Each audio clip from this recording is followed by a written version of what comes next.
사랑해 주님 감사합니다. 우리 청년부 PSP 11번째 시간을 또 이 시간에 시작하고자 합니다.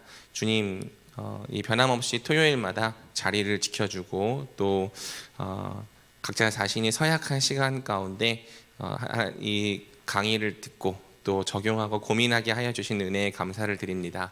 성장반이라는 이름처럼 이 모든 훈련의 시간을 통하여서 정말 우리의 생각이 자라고 성장하는 은혜를 허락하여 주옵시고, 특별히 이제 오늘 전략적 관점의 마지막 내용을 나누고자 합니다. 우리가 각자가 속한 곳에서 하나님의 나라를 확장하고 또 교회가 세워지게 하기 위하여 어떤 부분을 어떻게 노력해야 할지 고민하고 생각하며 같은 비전을 바라볼 수 있도록 주여 축복하여 주시옵소서. 이 모든 말씀 예수님의 이름으로 기도드립니다. 아멘. 자, 오늘 우리가 함께 살펴볼 강의는 전략적 관점 두 번째 시간이고, 사실은 마지막 시간이라고 할 수 있습니다.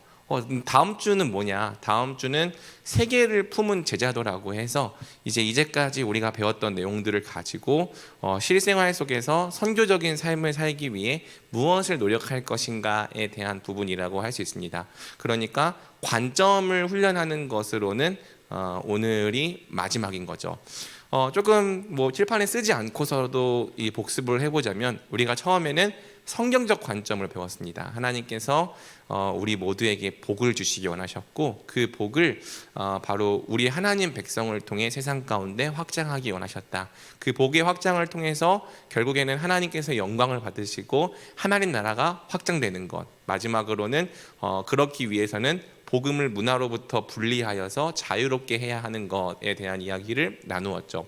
역사적 관점을 통해서는 이 성경에 기록된 이 선교의 원리가 어떻게 실제로 우리 역사 가운데 적용되고 드러났는지를 보았습니다. 하나님의 백성들이 선교에 항상 열정과 열망이 있었던 게 아니었다고 했습니다. 그럼에도 불구하고 이 선교를 주관하시는 하나님께서 그분의 섭리를 통하여 끊임없이 복을 확장시키셨죠. 그리고 그 과정에서 복을 받은 민족이 그 복을 적극적으로 나누려고 하지 않을 때 하나님께서 그 민족을 징계하시고, 어떠한 방법을 통해서든지 복이 끊임없이 다른 민족에게로 넘어가게 하셨습니다.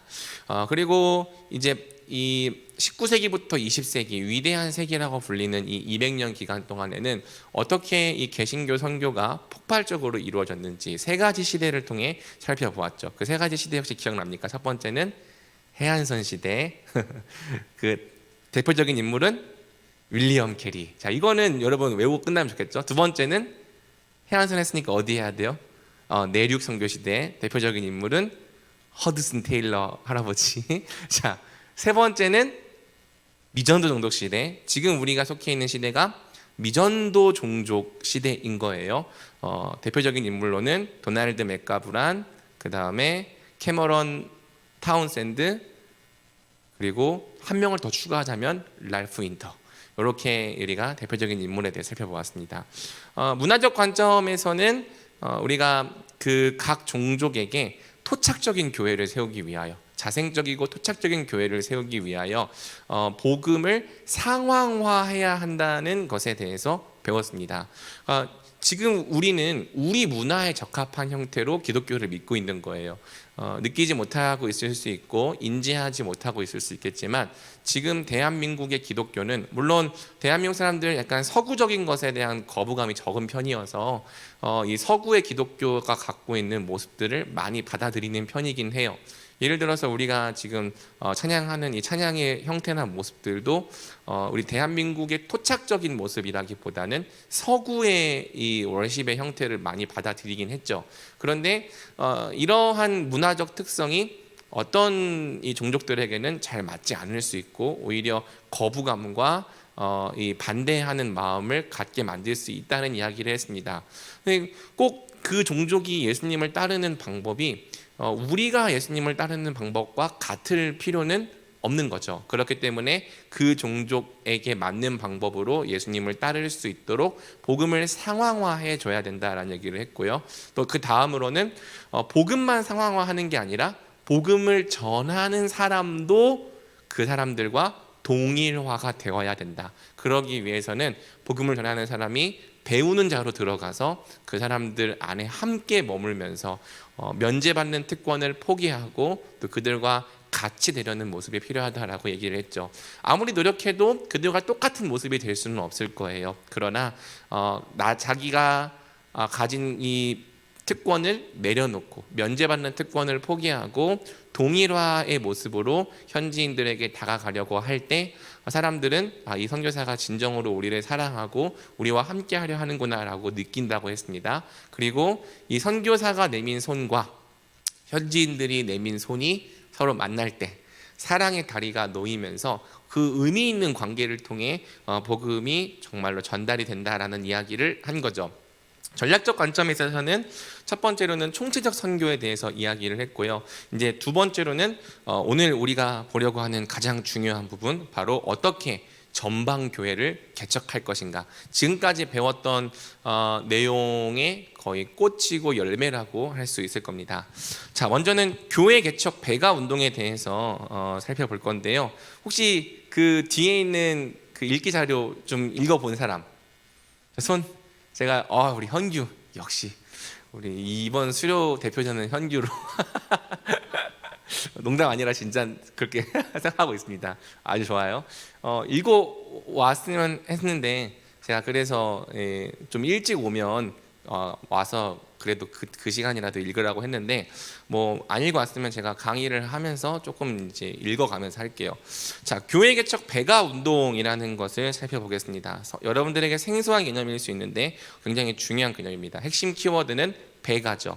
한번 같이 읽어볼까요? 박스에 있는 내용. 살아있는 생물만이 배가한다. 하나님은 교회를 살아있는 존재로 만드셨는데 이를 통해 세상 모든 곳에 아들이신 예수 그리스도의 성품을 보여주고 성령의 열매를 맺어가신다.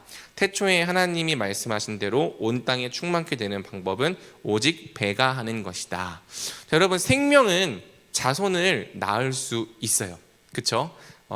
특별한 이 능력과 은사가 없을지라도 생명이라고 하는 것은 그 자체로 자손을 늘리고 배가하고 증식할 수 있는 능력을 갖고 있습니다. 그런데 교회가 하나의 조직이나 기관이 아니라 살아있는 유기체라면, 생명체라면 교회에도 어떤 능력이 있다는 거예요? 교회도 생명을 낳고 자식을 만들고 배가할 수 있는 능력이 있다는 거죠. 자, 그것이 어떻게 실제로 일어나는지에 대해서 함께 보자는 것입니다. 자, 미전도 종족을 복음화하는 가장 효과적이고 강력한 방법은 바로 교회의 자발적인 배가 운동이 일어나게 하는 것입니다. 그리고 교회의 자발적이고 교회의 자발적인 배가를 위해서는 어떤 교회가 필요하다고 했죠? 자, 어떤 종족 가운데 이 종족 전체를 복음화하기 위해서는 선교사가 이 종족 전체 한 명 한 명에게 복음을 전하는 게 아니라고 했어요. 자, 타문화권 전도인, 어떤 전도? 이투나 이스리 전도를 통해서 어떤 교회를 세운다? 피원교회를 세운다. 피원교회라고 하는 것은 그 종족 문화에 동일화되어 있고 가까운 교회, 상황화되어 있는 교회를 말하는 거예요. 딱 봤을 때 이건 외국적인 종교인데 라고 느껴지지 않게 그들의 문화에 맞게 어우러져 있는 교회를 만드는 거예요. 사실은 어려운 작업이죠. 왜냐하면 타문화권 사람이 들어가면 그들은 그들 문화에 어울리는 익숙한 교회를 만들려고 하지 이 종족에게 어울리는 교회를 만들려 하지 않을 겁니다. 그렇기 때문에 쉽지 않은 작업이고 많은 연구와 고민이 필요한 작업이지만 일단 그 교회 안에 피원교회가 생긴다면 딱 봤을 때 이것은 우리 문화의 것처럼 보이는데 라고 느껴지는 교회가 생겨나면 그때부터 뭐가 일어날 수 있냐, 바로 교회의 자발적인 배가 운동이 일어날 수 있다. 이게 필수적인 조건이다 라고 얘기를 하는 거죠. 자생적이란 재생산하는 생물의 능력이죠. 그래서 생산력이 있는 교회, 그러니까 자생적의 반대는 뭘까요? 스스로 생존할 수 없어요. 의존적이야. 특별히 선교사들의 어떤 지원이나 그런 양육, 말씀 이런 것들이 없으면 스스로 생존할 수 없는 형태의 교회가 있겠죠. 자생력이 없는 교회는 배가하지 않습니다. 반대로 자생력이 있는 교회는 반드시 배가하게 됩니다. 토착적이라고 하는 것은 그 문화 고유의 것, 신 교회인 거죠. 자생적이고 토착적인 교회는 하나님 나라의 생명력으로 지역 사회 전체에 지속적으로 적절하고 강력한 영향을 끼친다. 계속 배워왔던 내용이죠. 그래서 세계 복음화 과업은요, 모든 종족 집단 안에 자생적이고 토착적인 교회를 세워내는 거예요.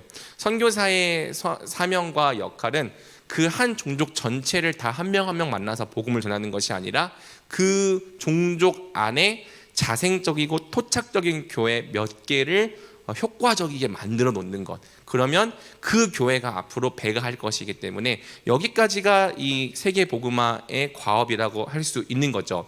자, 그리고 이 P1 교회가 세워지면 교회 개척 배가 운동이라는 것이 일어나는데 여기 써놨지만 대부분 그리스도인이 한 번도 이런 운동을 경험해 보지 못한 채 살아갑니다. 왜냐하면 그럴 수밖에 없는 환경이 있어요.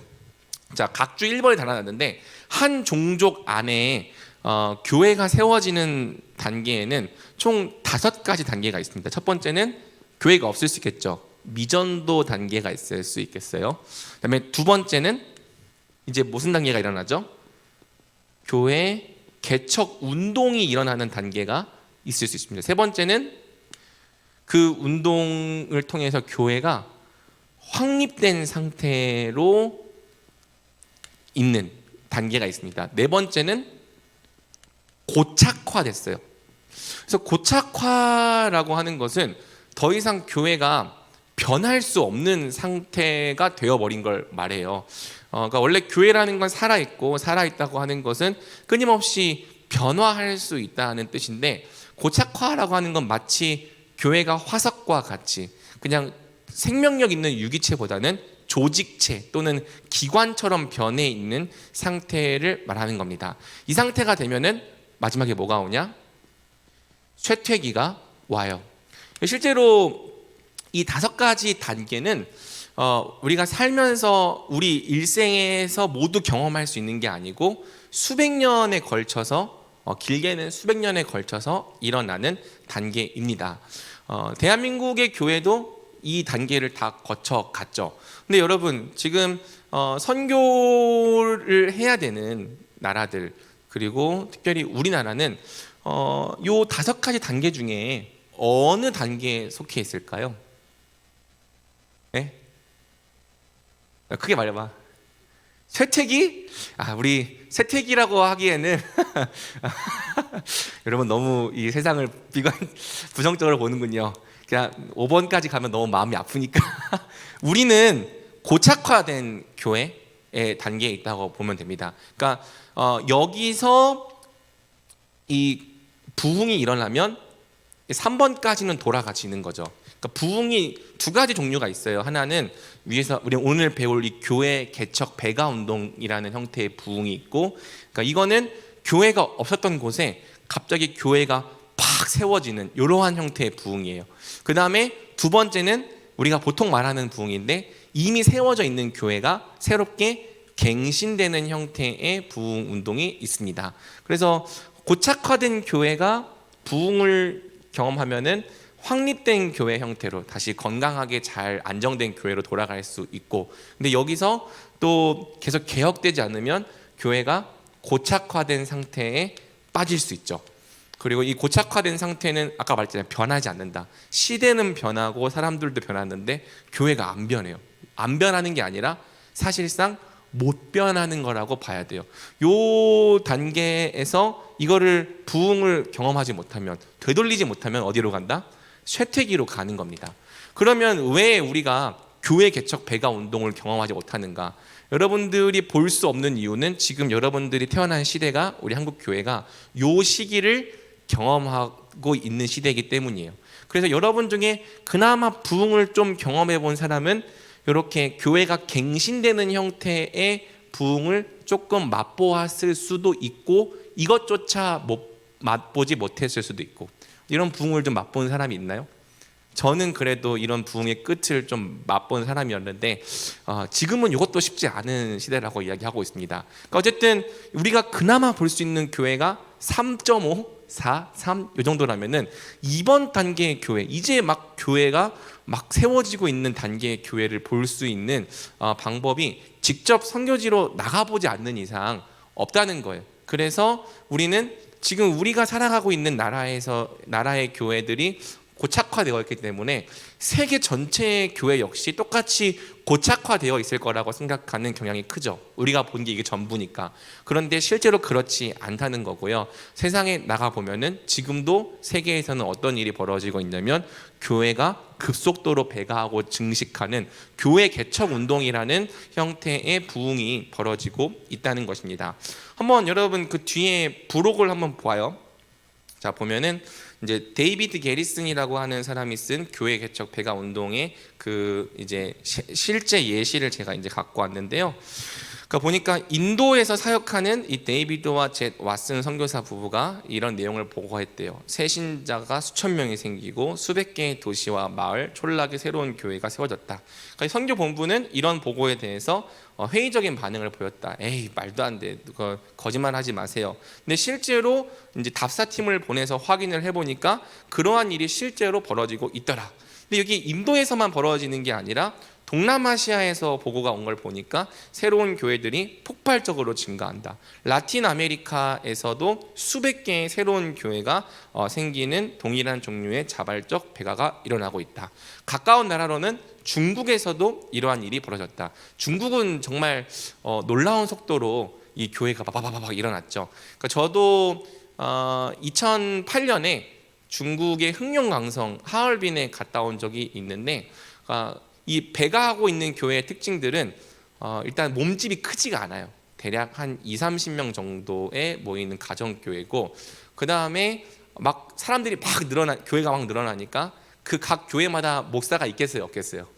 없는 경우가 굉장히 많고, 거기에 이제 자발적인 평신도 리더가 세워져 있는 경우가 되게 많습니다. 그래서 선교사님 인도 따라서 지하 교회 이제 지하실에서 이제 은밀하게 모이는 이제 교회 갔는데 여러 가지 문제점도 있긴 하지만 놀라운 것은 교회가 끊임없이 배가한다라는 특징인 거죠. 동아시아에서도 이제 자기는 3년 안에 200개 교회가 세워지는 걸 목표로 삼았는데 4개월 만에 그 200개 교회가 세워졌다. 6개월 후에는 360개 교회가 개척되고 1만 명이 넘는 새신자가 세례받았다. 여러분 지금 소설을 보고 있는 게 아니라 진짜 이게 일어나는 선교 보고를 보고 있는 겁니다. 뭐 여러분 쭉 읽어보시고 맨 마지막에서 세 번째 문단을 보면은 제가 검은색으로 진하게 표시를 해놓은 게 있는데 이게 약간 오늘 가르치려고 하는 내용의 한 문단 요약이에요. 한 아프리카 선교사는 이런 보고를 했다. 이 나라에서 교회를 4개 개척하는데 몇 년 걸렸다고요? 30년 걸렸다. 그런데 지난 9달 동안에 새로운 교회가 몇 개가 됐다?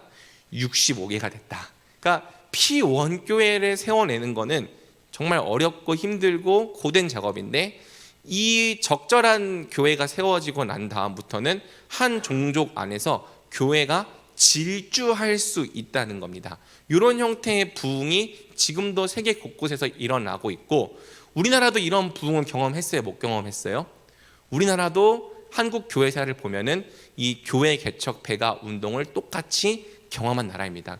이 교회가 배척되는 속도가 이 전국으로 질주해 버리는 사건이 우리나라에서도 똑같이 있었던 거죠.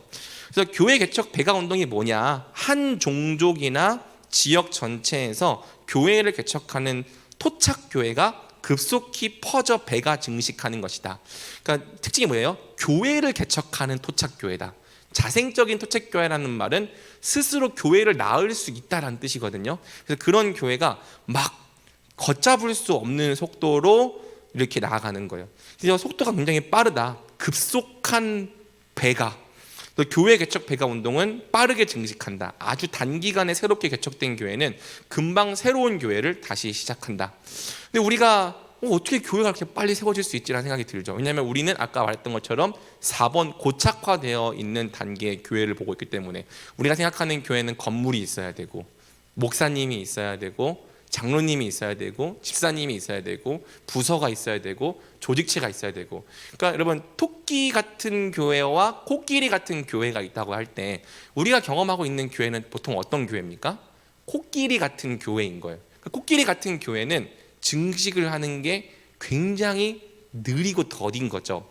근데 반면에 토끼 같은 교회들이 있다. 아까 제가 중국에서 보고 왔다가 말했던 그 교회처럼 그냥 모이는 게 2, 30명밖에 안 되고 평신도 이 리더가 일어나가지고 같이 말씀을 나누고 양육하면서 또 은혜 받은 사람들이 자기 지역에 가서 또 교회를 시작하고, 이런 식으로 교회 개척 배가 운동이 일어난다면은 이제는 통제할 수 없는 수준으로 빨라진다는 거죠.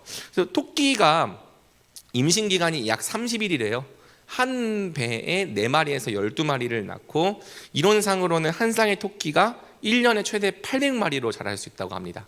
그러니까 엄청난 속도죠. 반면에 코끼리는 4년에 한 번 임신을 하는데 한 마리밖에 못 나오면서 22개월 걸린대요. 그러니까 대전중앙교회 같은 교회를 또 세운다. 이거는 너무너무 오래 걸리는 일인 거죠. 근데 20명에서 30명 정도 남짓의 이 토끼 같은 교회를 세운다라고 했을 때는 이게 막 우후죽순처럼, 우후죽순이 뭡니까? 죽순이 막 팍팍팍 나오잖아요.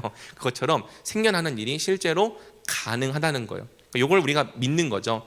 그래서 이 다음 페이지를 넘겨보면 지역마다 속도는 조금씩 다를 수 있지만 교회 개척 배가 운동이 종족 집단 전체를 복음화하려고 질주하면 언제나 인구 성장률을 앞지르게 된다. 인구가 늘어나는 것보다 교회가 생기는 게 더 빠른 일이 그 종족 안에 벌어진다는 거죠. 그러니까 여러분, 이런 일을 우리가 사모해야겠습니까? 사모하지 않아야겠습니까? 당연히 사모해야 하는 겁니다. 자, 그 다음에 그것은 토착적이다.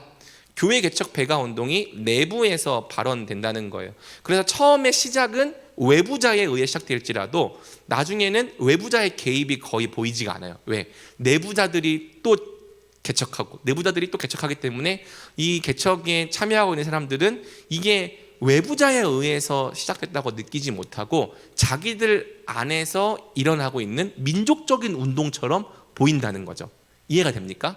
우리 대한민국의 교회가 막 많아지는 것도 이 선교사님들이 개입해서 이렇게 되는 거다라고 생각하는 게 아니라 마치 우리 민족 안에 이런 복음화 운동이 스스로 내부적으로 일어나고 있는 것처럼 느껴진다는 겁니다.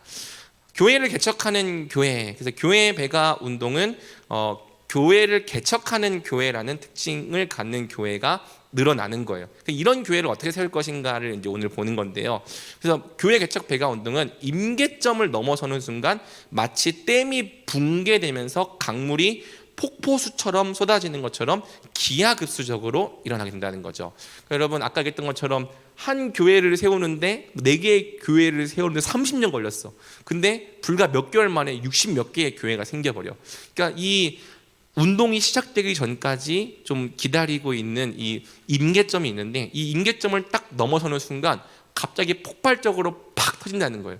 대나무도 그렇다고 하죠. 대나무도 막 몇 년 동안은 그냥 이렇게 자라지 않고 가만히 있다가 이 퀀텀 리프라고 하는데 갑자기 딱 때가 되면은 막 하루에 몇 미터씩도 자란다고 하잖아요. 그런 것처럼 이 교회 개척 배가 운동도 처음에 그때가 일어나기 전까지는 되게 더딘 것처럼 보이다가 임계점에 딱 도달하는 순간 확 질주해 버린다라는 특징을 갖습니다. 근데 이게 문제가 있다면 이 재생산되는 교회들을 개척자나 선교사가 지나치게 통제하려 할 경우 멈춰버리는 경우도 있다는 거예요. 그래서 이걸 어떻게 멈추지 않게 할 것인가에 대한 고민이 필요하다는 거죠. 그리고 이 교회 개척 배가 운동은 최대 동질 종족 안에서 벌어진다는 특징이 있다. 그래서 그 동질 종족까지만 질주하고 어느 정도 도착하면은 그 경계를 넘어가진 않기 때문에 항상 그 동질 종족 안에서 일어난다라는 걸 기억해야 하는 겁니다.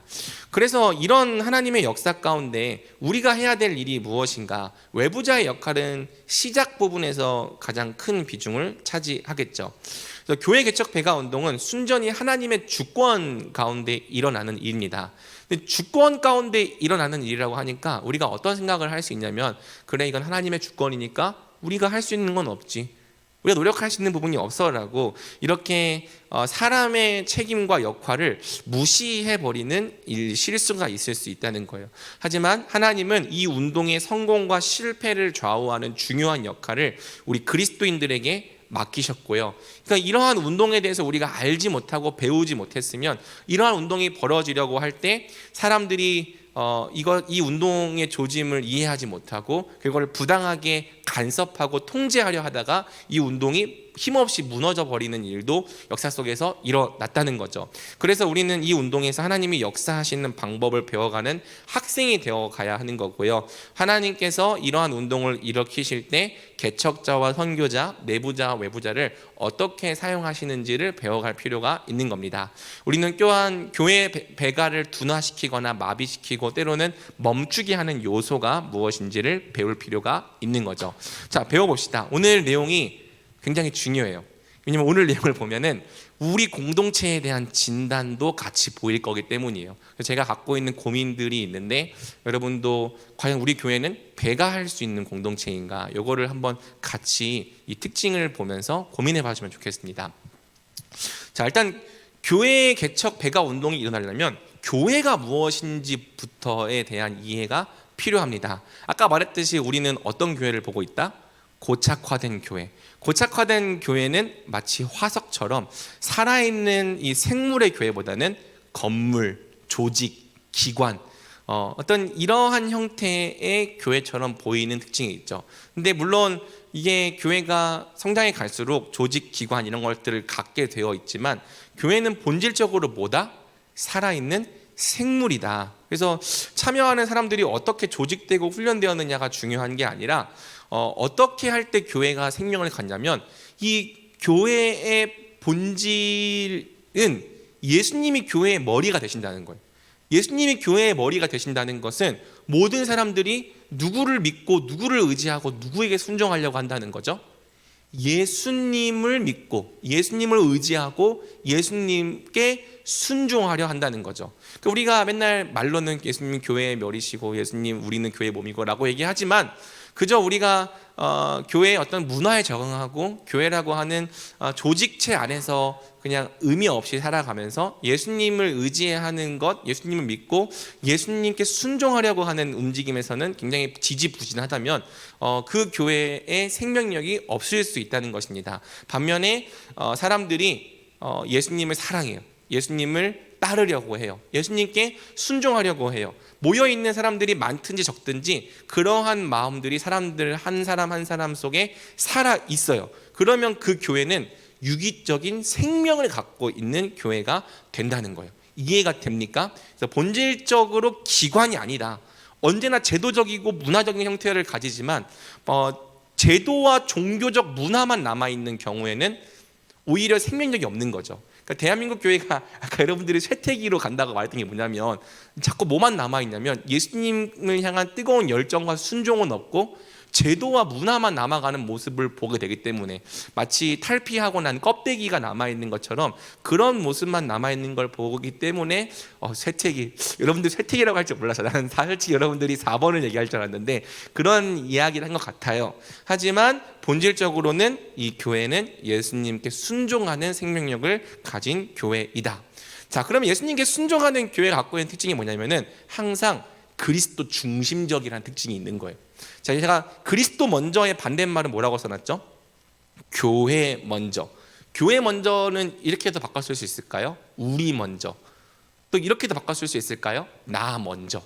무슨 뜻이냐면은 나 먼저, 우리 먼저가 중요한 공동체는 예수님의 뜻이 이루어지는 것에 별로 관심이 없고 내 인생이 어떻게 되는가, 내 일이 얼마나 잘 풀리는가, 내가 얼마나 잘 되는가에 더 많은 관심이 가 있다는 것입니다. 그래서 이러한 교회를 우리는 종교화되었다라고 이야기를 할 수 있는 거죠.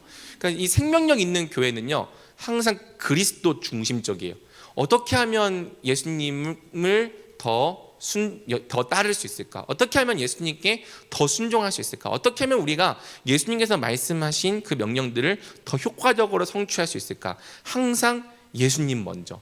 예수님 뭘 원하시지? 예수님 뭘 하기 원하시지? 예수님께서 이루고자 하시는 뜻이 무엇인지 여기에 마음을 빼앗겨 있는 교회여야 한다는 거고요. 이게 되지 않으면 교회가 자생력이 없다는 거죠. 그래서 예수님 먼저라는 것은 단순히 예수님 닮아가자 이런 뜻이 아니라 우리의 사명, 우리가 살아가는 모든 방식을 예수님에게서 이끌어내고 예수님의 말씀에서부터 찾는다는 것입니다. 그래서 우리 삶의 모든 초점이 왕 대신 예수님을 따르고 예수님께 순종하는 것에 맞춰져 있는 거고요. 어디까지? 지상 명령을 이루는 것까지. 그래서 우리의 사명은 예수님의 이 통치를 온 세상으로 확장하는 것이다 라는 생각을 갖고 어디에 있든지 간에 이 예수님의 통치를 확장하려고 애쓰는 거예요. 근데 예수님의 통치를 확장하려고 애쓰니까 또 예수님을 믿는 사람들이 돌아오겠죠. 그러면서 생기는 부산물이 뭐냐면 교회라는 거죠. 이해가 됩니까? 그래서 결국에는 이러한 교회는 끊임없이 생명, 열매를 맺는다. 재생산이 가능하다.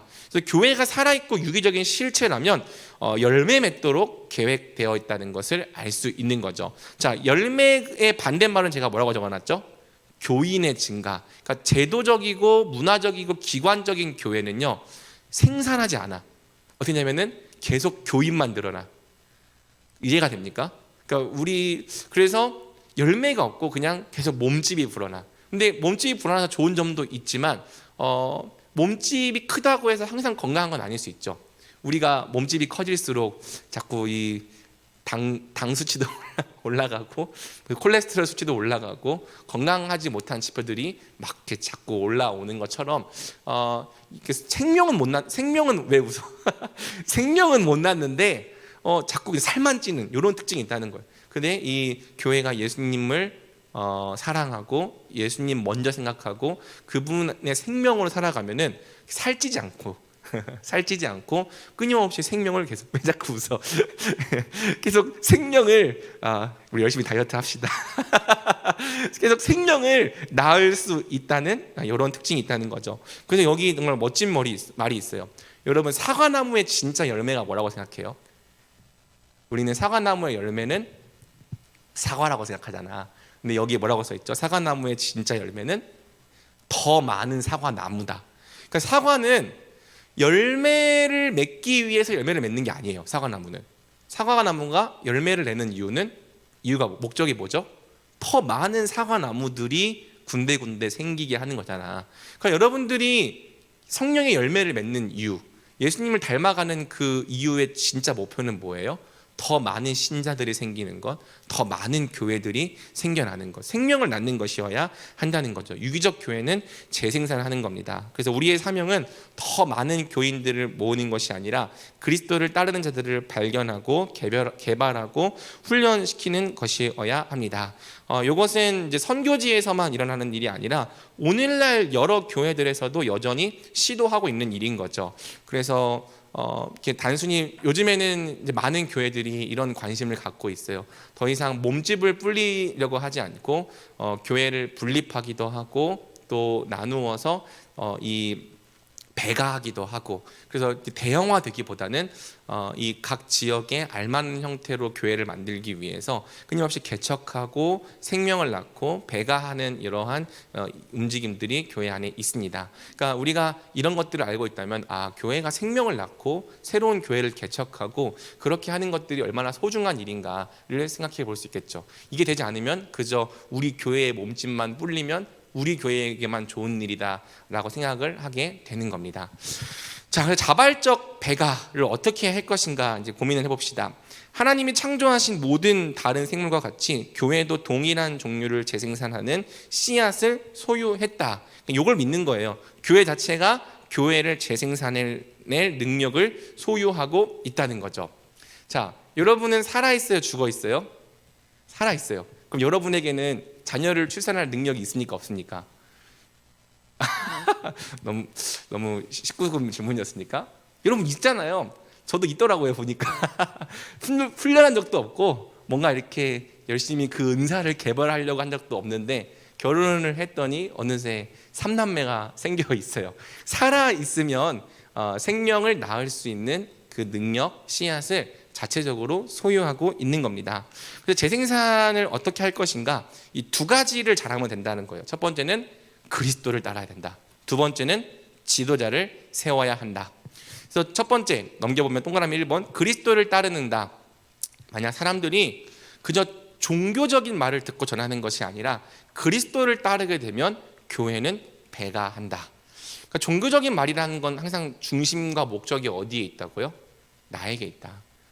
내 인생이 어떻게 되고 내가 얼마나 잘 되고 내가 얼마나 평안을 누리고 내가 고통 겪지 않고, 그러니까 모든 초점이 나에게 모여져 있으면 그 교회는 배가할 수 없어요. 그런데 그러니까 이 중심이 바뀌는 것을 회심이라고 부릅니다. 내일 제가 여러분들에게 사울의 이야기를 통하여서 참된 회심에 대한 본문 말씀을 전할 건데요. 그러니까 회심이라고 하는 게 뭐냐면 내 마음의 중심, 나를 사랑하고 나를 바라고 나를 추구하던 내 중심의 방향에서 그 마음이 그리스도에게로 바뀌는 것. 이 사건이 우리 모두에게 사실은 있어야 하는 거예요. 여러분 회심했습니까? 회심했습니까? 회심해야 된다는 거예요. 근데 회심을 해서 더 이상 이제 나를 추구하는 게 당연한 게 아니라 예수님을 사랑하고 예수님을 따르고 예수님을 추구하는 것이 당연한 인생으로 우리 마음이 변화되면 그때부터는 우리에게 생명을 낳을 수 있는 힘이 생긴다는 거죠. 재생산의 비결은 교회가 그리스도께 순종하게 되는 것에 있습니다. 이건 굉장히 중요하고 저도 늘 고민하는 부분이에요. 어떻게 하면 우리 청년부가 종교에 머물지 않고 예수님께 순종하려 하는 공동체가 될 수 있을까? 두 번째는 지도자를 세우는 거죠. 지도력이 장려되고 훈련되면 교회는 배가한다. 재생산의 비결은 지도력을 개발하는 일에 있다. 자, 그래서 이제 순서는 이렇게 그리스도를 따름과 지도자를 세움인데 살펴보는 것은 역순으로 살펴봅니다. 먼저 지도자를 세워야 한다는 것이 어떤 뜻인지를 좀 봅시다. 자, 제자들이 다른 제자들을 세우도록 도우라. 선교사는 훈련가이다. 선교사는 언제나 현장에서 지도자를 훈련해야 한다. 디모데후서 2장 2절은 이 배가에 있어서 굉장히 중요한 근거 구절 말씀입니다. 한번 같이 읽어볼까요? 또 내가 많은 증인 앞에서 내게 들은 바를 충성된 사람들에게 부탁하라. 그들이 또 다른 사람들을 가르칠 수 있으리라. 자, 여기에 이제 믿음의 이 4단계 계보가 나오는데요. 자, 맨 처음에 이 말씀에서 내가라고 말하는 이 나는 누구죠? 디모데후서 누가 썼을까요? 몰라요? 디모데후서는 바울이 썼습니다. 자, 그러면 바울이 누구를 가르쳤죠? 그건 굉장히 쉬운 질문인 것 같은데 디모데후서잖아. 이 편지 누구한테 쓴 편지야? 네, 졸려서 그런 거예요? 왜 답변을 안 해? 디모데, 그러니까 너. 그 다음에 그러니까 내가 너에게 가르친 것을 누구에게 부탁하라? 충성된 사람. 그러면 그가 또 어떻게? 다른 사람을 가르칠 수 있을 것이다. 요 4가지 계보. 그래서 부모가 있으면 자녀가 있고 손이 있고 증손이 있죠. 그러니까 이 리더십의 계보의 특징이 뭐냐면은 생명을 낳을 수 있다는 거예요. 바울은 디모데라는 아들을 영적으로 낳을 수 있었습니다. 그렇죠? 그 다음에 디모데 역시 충성된 사람에게 바울에게 배운 것들을 가르치고 나누어서 또 한 명의 충성된 사람을 세울 수 있었습니다. 그렇죠? 생명을 낳은 거죠. 그럼 이 충성된 사람이 또 누군가에게 그 말씀을 나누어서 다른 사람을 세울 수 있었습니다. 자, 그럼 이게 지금 우리가 계보를 이렇게 봤지만 사실 한 사람당 2명씩만 나왔다고 치자고요. 2명, 2명, 2명. 그러면 이 4번째 계보에 왔을 때는 몇 명이 되는 거죠? 1명, 2명, 4명, 8명, 16명, 32명? 기하급수적으로 늘어나게 되어 있는 거죠. 자, 그래서 선교사들은 지도자 훈련을 통해 새로운 교회를 세우거나 고양하려는 목표에 초점을 맞춰야 하고요. 그러기 위해서는 생명을 낳을 수 있는 이 리더를 세워야 한다. 그리고 생명을 세울 수 있는 리더를 세우려면은 교회 모임의 중심이 선교사나 현지 지도자의 설교가 아니라 이 교제, 이 가까운 관계에서 이 양육할 수 있는 성만찬이 되어야 한다. 요거는 이제 모일 때마다 성찬을 해야 된다는 그런 뜻이 아니고요. 관계 중심으로 사람들을 세워낼 수 있는 사역들이 개발되어야 한다는 뜻입니다. 그래서 이 설교나 공적 교육이 가득해 버리면은 공동체가 어떤 특징을 갖냐면 앞에 서 있는 목사 한 사람만 의지하는 일이 생겨 버리는 거예요. 그러니까 그 공동체 안에서 말씀을 전하고 가르칠 수 있는 사람이 목사 한 명밖에 없게 되는 거죠. 그럼 여러분, 이러한 공동체는 배가 할 수 있습니까? 없습니까? 없다는 겁니다. 그래서 이 설교나 폭넓은 공적 교육이 최소화될 때 목사가 강단에서 회중을 지배하는 대신에 관계 중심의 방법으로 양떼를 목양할 수 있게 되고, 모든 교인이 서로가 서로에 대해서 이 제자 관계를 맺을 때 배가라는 개념은 이미 시작된 것이다, 성경은 말하는 거죠. 그래서 이 관점에 봤을 때 우리 청년부는 좀 어떤 특징이 있는 것 같습니까? 사실 이제 한 지체가 저한테 이제 좀 했던 말인데 저한테 좀 아픈 말이었어요. 뭐 모두가 그렇게 생각하고 있는 건 아니겠지만 우리 청년부는 강호경 목사님이라는 한 분께 너무 크게 의존을 하고 있는 것 같습니다. 그러니까 말씀을 먹는 것에 있어서도, 말씀을 적용하는 것에 있어서도, 과연 저라고 하는 기도하는 것에 있어서도 저라는 사람이 만약에 없다면 여러분은 스스로 그걸 할 수 있을까?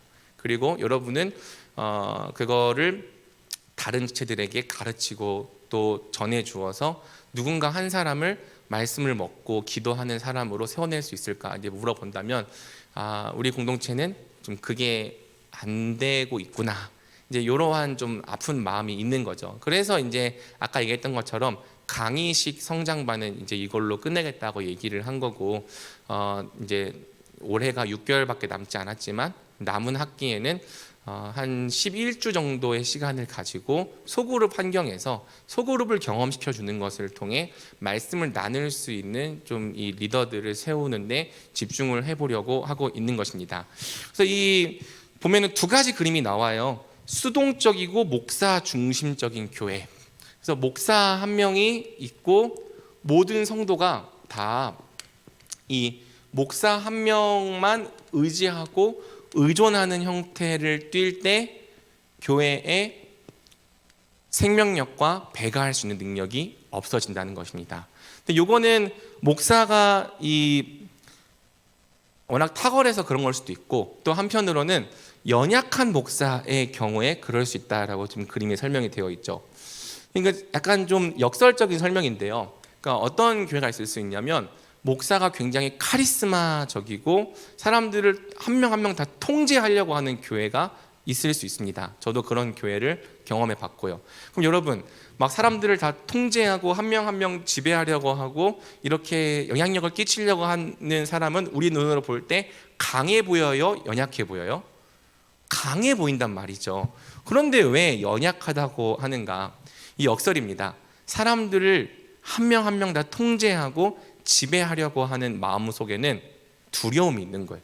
그러니까 통제하지 않고 지배하지 않고서는 견딜 수 없는 거죠. 그래서 오히려 연약한 목사, 그 내면 안에 연약함을 숨기고 있는 이 사람이 교인이 자유롭게 뭔가를 하는 거를 내버려 두지 못하고 통제하려 한다, 이런 특징이 있는 겁니다. 그런데 보면은 여러분, 다음에 있는 그림을 보면은 그러면 이 건강한 교회, 또 건강한 목사는 어떻게 하려고 하냐면은 교인들 간의 이 자유로운 네트워크를 허용한다는 거죠. 그래서 아까처럼 이렇게 한 명으로 중심되는 게 아니라 목사가 어떤 게 관계가 있어요. 그러면은 이 사람이 또 이렇게도 관계를 맺고 이렇게도 관계를 맺고 막 이렇게도 관계를 맺고 막 이런 관계들이 이렇게 네트워크처럼 이루어지겠죠.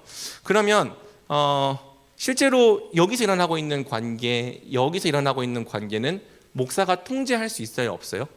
통제할 수 없어요. 하지만 이 교인들이 서로 간에 자유로운 이 양육과 관계와 또 이 의미 있는 관계를 맺을 수 있도록 그것을 허용해주고 도와주고 또 적극적으로 장려하는 부분들이 진짜로 강한 목사라는 것입니다.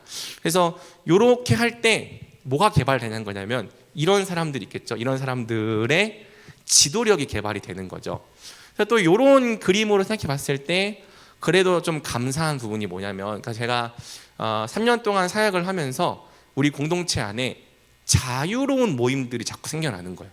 그렇죠? 그래서 와보니까 갑자기 어느 날 골방 기도회를 혼자 하니까 힘들어서 2명 하다가 4명 하다가 해서 이제 뭐 햇세드라고 하는 기도 모임도 생기고, 그리고 또 우리 뭐 은지도 여기 있지만 이 말씀을 나누는 이 또래들의 모임도 생기고, 그리고 또 성경을 연구하는 오병이어라고 하는 연구 모임도 생기고, 그러니까 막 이렇게 모임들이 생기는 거거든요. 사실 이 모임들은 제 통제를 벗어나 있는 모임들인 거예요. 근데 제가 왜 이런 모임들에 대해서 오히려 막 통제하려고 하거나 막거나 그렇게 하지 않고 오히려 장려해 주면서 그렇게 했냐면은 요거를 알고 있었기 때문인 거죠. 그래서 이제 실제로 어떤 목사님에 따라서는 그걸 별로 좋아하지 않았을 수도 있어요. 그래서 모든 것이 다 내가 보이는 앞에서 내 통제할 수 있는 범위 안에서만 일어나야 되고, 그거 외의 모든 부분들을 통제하거나 막을 수도 있었겠지만, 제가 바라는 것은 여러분들 한 사람 한 사람이 지도력을 개발을 하고 또 그 위치에서 영향력을 또 관계를 맺으면서 제자를 세우고 또 영적인 관계에서도 의미를 가질 수 있게 하는 거였죠. 그래서 이런 부분들을 봤을 때는 우리 청년부 안에서 가능성도 보인다. 왜냐하면 자발적인 모임과 네트워크라고 하는 것은 목사가 만들고 싶다고 해서 만들어지는 것은 아니거든요. 하나님께서 우리 공동체에 주신 은혜가 있고 그래서 이제 또 만들어져 있다.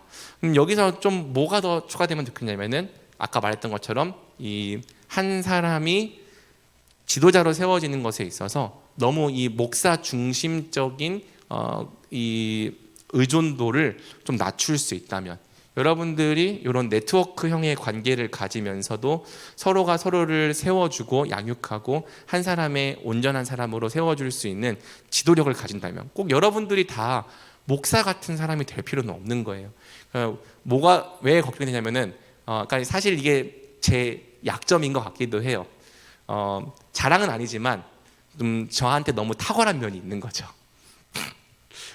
죄송해요. 너무 진지한 표정 맞지 말고. 그러니까 이제 제가 이제 말씀을 너무 열심히 잘 강해를 해오고 또 어떤 왜 그런 부분들이 너무 이제 그런 수준이 높아 버리면은 저렇게 하지 않으면 내가 하는 거는 안 되겠구나라고 생각해 버리는 순간, 여러분들이 여러분 수준에서 사람들을 가르치고 양육하는 것들이 안 일어날 수 있다는 겁니다. 죄송해요. 저는 탁월하지 않아요. 그러니까 이런 게 일어났겠죠. 그렇죠. 아무튼 너무 의존하지 않도록, 그래서 서로가 서로를 세워주려고 하는 이 네트워크가 일어날 때 교회는 배가 할 수 있다. 그래서 요 두 가지 이 모습 안에 중간 정도의 위치에 우리 청년부가 있다는 생각을 하고 있습니다. 근데 지금 제가 생각하는 것은 저 오른쪽으로 가는 거고요. 실제로 목자라고 하는 이 사람들도 이 안에서 단순히 관리를 하는 사람이 아니라 맡겨진 사람들을 한 명의 온전한 영혼으로 세울 수 있도록 어느 정도의 지도력을 발휘하는 사람으로 세워내고 싶다는 비전을 갖고 있는 거예요. 자, 그 다음에 이제 이렇게 생명을 낳을 수 있는 지도자가 이제 있다면 그 지도자들이 다 어느 방향을 향해야 되냐? 그리스도께 순종하도록 가르쳐라. 사람들이 사랑으로 예수님의 명령에 순종하는 것은 교회의 핵심 개념인 동시에 교회를 배가하는 가장 중요한 개념이다. 자, 먼저 예수님의 기본 명령에 사랑으로 순종하는 것부터 시작하라. 그러니까 오늘날 우리 MZ세대 또 여러분과 같은 세대의 특징이 뭐냐면은 순종이라고 하는 개념이 굉장히 약하다는 거죠. 왜 순종해야 돼? 그러니까 수평적인 관계로 부모님과 자라왔기 때문에 예수님과의 관계에 있어서도 수평적으로 생각하는 경향이 큰 거예요. 그래서 예수님과의 어떤 친밀함과 가까움은 있지만 그분이 나의 순종을 받으셔야 되는 주님이시다. 내가 그분께 복종해야 된다라고 하는 개념은 거의 없고 희박한 경우가 굉장히 많은 거죠. 그렇지만 예수님과 우리는 동급이 아닙니다. 그분이 우리에게 친밀하게 다가와 주셨을지라도 그분은 우리의 순종과 경배와 복종을 받기에 마땅한 분이십니다. 이것이 우리 마음 가운데 인정이 되어야 하고요. 그래서 순종하는 게 당연하다. 순종하려고 몸부림쳐야 된다라는 움직임이 일어날 때 이 순종하는 제자를 통하여서 교회가 개척될 수 있다는 것입니다. 그래서 순종하는 교회를 세워야 된다. 예수님께 순종하는 것을 목적으로 삼는 교회가 되어야 한다. 그래서 이 책에서 얘기하는 것은 사람들에게 전도하고 또 신학 교리 같은 걸 가르칠 때도 그냥 단순히 결단하라 라고만 이야기하지 않고 실제로 지켜 행하는 제자를 만들라라고 이야기를 하는 거예요. 그리고 교리도 가르쳐야 되지만 그냥 지식을 늘려가는 것에 머물게 하지 않고, 그러니까 여러분 교리 중요해요. 저도 굉장히 중요하게 생각하고 잘 가르쳐야 한다고 생각을 합니다. 근데 우리의 신앙이 자꾸 그냥 아는 것 자체를 늘리는 것에서 끝나게 된다면은 뭐가 없게 되는 겁니까? 아는 건 맞는데 실제로 행하는 실천들은 하나도 나타나지 않게 되는 거죠. 그러니까 이 교리도 중요하지만 안 중요하지 않아요. 모든 것의 초점과 목적은 배운 것들을 지켜 행하는 제자가 되게 하라는 것에 이 사역에 초점이 있어야 한다는 것입니다. 순종하도록 가르쳐라. 이것이 이제 중요한 거죠. 그리고 마지막 네 번째를 보면은 교회들이 다른 교회를 세우고 배가하도록 도우라. 그래서 아까 이제 요거를 목사라고 했는데 여기다가 교회를 집어넣으면은 배가하는 교회의 특징을 알 수 있는 거예요. 교회. 그리고 여기다가도 교회. 아까 자생적인 교회의 반대말은 의존적인 교회라고 했잖아요. 그러니까 선교지의 교회들이 어떤 한 교회를 의존하게 만드는 경우가 있는 거죠. 그러니까 이 교회가 없으면 생존도 안 되고 말씀도 못 가르치고 제자도 못 세워. 이런 형태로 이 교회들이 세워지고 있다면 교회에는 배가하지 못한다는 것입니다. 근데 반면에 교회가 교회를 세우는데 이 교회에게 어떤 능력이 있냐면 사람들을 세우고 교회를 개척할 수 있는 자생력이 있는 거예요. 그러면 또 이 교회를 통해 또 다른 교회가 세워지고, 그래서 결국에는 막 가다 보면은 여기까지 가면 증손녀 교회까지 세워지는 거거든요. 부모, 자녀, 손자, 증손녀 교회. 증손녀 교회까지 가면은 사실상 이 교회와 증손녀 교회 간의 직접적인 관계는 없겠죠. 여러분 증조 할머니랑 안 친하잖아요. 안 계셨을 수도 있고. 하지만 그 증조 할머니를 내가 본 적도 없을 수 있고 알지도 못했을 수도 있지만 나는 어떻게 생긴 겁니까? 증조 할머니를 통해 생긴 거예요. 그분이 우리 할머니를 낳지 않았다면, 그분 할머니가 우리 어머니를 낳지 않았다면, 우리 어머니가 나를 낳지 않았다면 세상에 우리가 있을 수 없었겠죠. 그래서 이 직접적인 관계는 없겠지만 뿌리를 거슬러 올라가면 여기 위에는 증손녀 할머니가 있는 거죠. 그래서 생명을 낳을 수 있는 교회, 이렇게 허브 형태의 체인이라고 하는 형태의 교회를 세워야 되는 거고요. 그것을 위해서 이제 이야기하는 것은 신자들이 전도하도록 훈련을 해야 된다는 것입니다. 신자들에게 이웃과 친척을 전도하는 법을 가르쳐 줘야 하는 거고요. 가족과 사회의 자연스러운 유대 관계를 따라가면 여러 곳에 새로운 교회가 생길 것이다. 저는 PSP를 가르치면서 제가 이제 최근에 보고 온 교회가 이제 우리 L국 우리 청년부 갔다 왔던 L국밖에 없긴 하지만 참 생각이 많이 나는 거예요. 왜 선교사님이 그 현지 청년들에게 계속 전도하는 법을 가르치고 매주 토요일마다 나가서 전도를 시켰을까? 그러니까 자꾸, 그리고 왜 그들을 현지 교회의 리더로 세워서 그들에게 맞는 교회를 세우려고 하는 걸까? 물어본다면 결국에는 아까 얘기했던 것처럼 스스로 생명을 낳을 수 있는 교회를 이제 만들려고 하는 거죠. 교회의 지도자와 목사들이 다른 목사와 지도자들을 훈련할 수 있도록 가르치라. 아까 했던 얘기인데, 그러니까 이게 가능하려면 단순한 형태의 훈련이 재생산에 가장 좋다. 제가 아까 탁월하다라고 얘기한 거는 약간 농담이었고, 목사 수준의 양육을 제공을 해야 된다라고 생각을 해버리면 여러분들이 나는 저거 남들한테 못 가르쳐, 이렇게 생각을 할 거란 말이죠.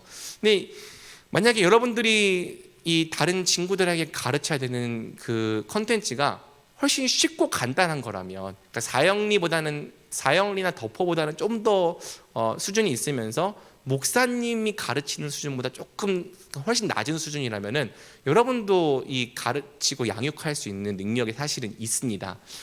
요거를 잘하는 곳이 어디냐면 선교단체. 그 선교단체는 어쨌든 그 사람들이 들어오면은 어쨌든 얘네들은 4년 만에 졸업을 해버리기 때문에 빨리 양육해서 리더로 세워서 또 그 리더가 다른 사람을 가르칠 수 있게 해야 되거든요. 그래서 선교단체에서 진행되는 이 양육훈련은요, 대부분 한 학기를 넘어가지 않아요. 그리고 그 내용을 끊임없이 가르치게 하는 겁니다. 간사 한 명이 멤버들을 다 가르치는 게 아니고요. 그러니까 저는 이제 예수전도단이라고 하는 선교단체 출신이었는데 7단계라고 하는 이 아주 얇은 소책자를 양육 교재로 배웠어요. 그러니까 그리스도인으로서 살아가는 것에 있어서 기초를 7단계를 배우는 거죠. 그러면 그 7단계를 누구한테 배우냐? 간사님께 배우는 게 아니라 그 공동체의 리더한테 배우는 거예요. 그럼 1대1로 만나가지고 7주 동안 그 7번의 양육을 다 받으면 끝난 거예요. 물론 그 한 번으로 제가 엄청난 그리스도인이 된 건 아니겠죠. 근데 제가 그러면 그 7단계를 다 배웠으니까 저도 뭘 해야 됩니까? 저도 그 7단계를 새로 들어온 후배들한테 가르쳐야 하는 거예요. 그러면 또 제가 가르친 후배가 그 7단계를 배웠으니까 그 친구는 또 뭘 합니까? 그 친구는 또 자기 후배한테 7단계를 가르치는 거예요. 그러니까 단순한 훈련이지만 단순히 배우는 것에 머물지 않고 그것을 계속 가르칠 때 거기서 얻게 되는 성장, 또 거기서 나타나게 되는 배가가 있다는 거죠. 그래서 저도 이제 좀 만약에 청년부에 사역할 수 있는 기간이 좀 더 많이 길게 있었다면 우리 청년부 안에 여러분이 스스로 그 누군가 한 명을 양육할 수 있는 그런 양육 그 교재를 하나 만들면 좋지 않았을까라는 생각도 하고 있습니다. 제가 경험했던 교회 중에 2개 정도 교회가 그런 걸 갖고 있었는데, 그러니까 전에 사역했던 교회는 세 가족을 원투원이라고 해서 1대1로 5주 동안 양육하는 게 있었어요. 그러니까 지금은 세 가족도 교육자들이 하고 있고, 만약에 여러분들이 해야 된다라고 하면은 기겁하면 도망갈 것 같지만 전에 이제 사역할 때 비교하는 거 아니에요, 여러분 오해하지 마세요. 그냥 예시를 얘기해 주는 거, 제가 경험했던 예시. 전에 사역했던 교회에서는 세 가족이 들어오면은 그 세 가족 한 명에다가 세 가족 리더를 이렇게 붙여줘요. 그러면 예배 끝나고 어떤 세 가족 교육이 따로 있어서 목사가 가르치는 것이 아니라 그 세 가족 리더가 이제 5번을 만나면서 복음의 기초에 대한 것을 나누고 관계 속에서 가르치는 좀 그런 게 있었고요. 그다음에 제가 청년 시절에 다니던 한 교회는 거기도 똑같이 1대1인데 목자와 양 관계를 만들어줘서 이제 한 권에 좀 더 두꺼운 책이 있어요. 그래서 그거를 한 학기 동안 그 목자와 양이랑 계속 만나면서 이거를 다 수료를 하면은 이제 그 양이 또 목자가 되는 거예요. 그러면 또 그 목자가 다른 양들을 가르칠 수 있는 이런 구조를 갖고 있죠. 그러니까 여러분들한테 제가 앞으로 여러분들은 PSP를 다른 사람에게 가르쳐야 됩니다 라고 말하면 이걸 가르칠 수 있는 사람은 아무도 없을 거예요. 이건 저만 할 수 있는 거겠죠. 교리는 조금 가능하지 않을까. 근데 여러분들한테 교리가 좀 어렵죠. 여러분들한테 제가 소요리 문답을 좀 남들한테 가르쳐라라고 말하면 여러분 조금 어려워할 수도 있을 것 같아요. 복음의 기초 정도는 어떨까? 10번 정도로 다른 사람을 양육할 수 있는 그런 소그룹 교재를 만들어 보면 어떨까? 그래서 이제 하반기에 그 소그룹 복음의 기초를 소그룹 양육 버전으로 만들어서 한번 8명 정도를 좀 양육해 보려고 하는 거죠. 물론 그것이 이제 또 제자가 제자를 가르치는 배가의 형태로 이어질지는 모르겠지만 아무쪼록 이 형제가 형제를 가르칠 수 있는 이 구조가 될 때 교회는 배가할 수 있다. 우리 청년부도 예전에 이제 좀 이 청년부에 있는 선배들 이야기를 들어보면 목사 의존적이지 않았던 때가 있었다고 합니다. 그래서 선배들이 후배를 양육하고 앉아가지고 성경 가르치고 또 말씀 읽는 것도 가르치고 큐티도 가르치고 좀 이렇게 되었던 때가 있었다고 얘기를 하더라고요. 그래서 이러한 구조를 회복해내는 것이 교회가 증식하고 배가 되는 것에 있어서 굉장히 중요한 거예요. 목사 한 명에게 의존하고 있는 형태가 되어버리면 일단 그 목사가 나가고 다른 목사가 왔다면 또 그 목사님에게만 의존을 하려고 하겠죠. 그리고 그 목사님이 만약에 여러분이 원하는 그러한 이 양육이나 교육이나 그런 설교의 질을 제공해 주지 못한다면은 여러분 스스로 옆에 있는 지체들을 양육하려고 하기보다는 그냥 교회를 떠나가거나 안 나오거나, 그러니까 배가가 될 수 없는 형태에 있는 거죠. 제가 그래서 이것은 선교학에 대한 이야기지만 실제로는 교회가 어떻게 성장할 수 있는지를 가르쳐주는 교회 성장학에 대한 내용이다라고 처음에 얘기를 한 겁니다. 우리 청년부는 어떻게 하면 이 성장할 수 있는 공동체가 될 수 있는가? 바로 여러분 한 사람 한 사람이 한 명의 영혼을 낳을 수 있는 사람이 되어야 한다는 거예요. 마지막으로는 이제 외부 재정이 개입하지 않게 하라. 그래서 재정을 자꾸 외부에서 지원을 받아 의존하게 하는 것은 아까 처음에 얘기했던 이런 형태의 교회, 하나의 교회를 의존하게 만드는 형태가 될 수 있겠죠. 그래서 어렵더라도 자립할 수 있는 교회를 세우게 하는 것, 그것이 교회 개척 배가 운동이 멈추지 않고 일어나게 하는 중요한 방법이고요.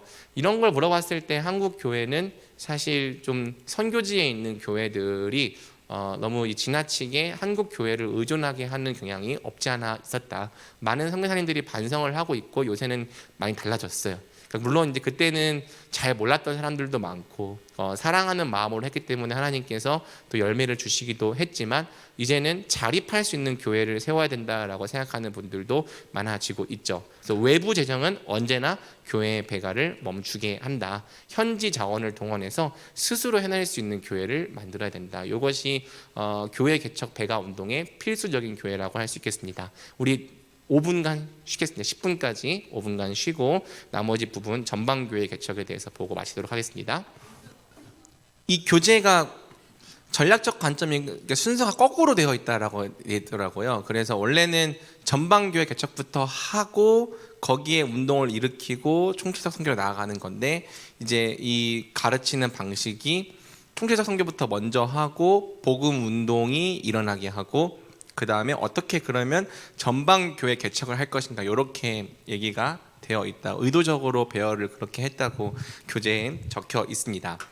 자, 아까 얘기했던 것처럼 운동이 일어나게 해야 되는데 운동이 일어나려면 뭐부터 해야 되는 거죠? E2, E3 전도를 통하여서 한 교회, 한 종족 안에 한 교회를 개척을 해야 됩니다. 그래서 이 뚫는 거를 우리가 어떤 용어가 있었어요. 부르는 용어가 요거를 선교적 돌파라고 부르는 거죠. 자, 돌파를 해야 된다.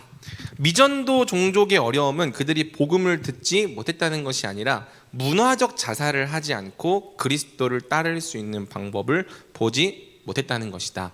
문화적 자살이라는 게 뭐냐면 지금까지 내가 그 종족의 문화적 정체성으로 살아왔던 것을 포기해야 예수님을 따를 수 있다라고 생각을 하는 거예요. 예를 들어서 이제 무슬림이었다고 한다면 이제 앞으로 내가 무슬림이 아니어야지만 예수님을 따를 수 있고 인도인이었다면 내가 육식을 해야 예수님을 따를 수 있고 뭐 이런 식으로 지금까지 내가 하나의 문화 속에서 살아왔는데 그 문화를 버리고 그 문화를 따르는 모든 사람과 결별해야지만 예수님을 따를 수 있다라고 생각하는 그 모든 과정을 문화적 자살이라고 부르는 거죠. 그러니까 문화적 자살을 해야 된다. 예수님을 따르려면 너는 한국인이 아니어야 된다. 예수님을 따르려면 너는 무슬림이 아니어야 된다. 너는 예수님을 따르려면 너는 인도인이 아니어야 한다. 이러한 메시지로 한 현지 종족에게 다가올 때 사람들 중에는 예수님을 따르는 사람들이 많아지기 어렵다는 거고요. 혹여나 그런 사람들이 생겼다고 하더라도 뭘로 이어지지가 않는다? 이 교회 개척 배가 운동으로 이어지지 않는다는 것입니다.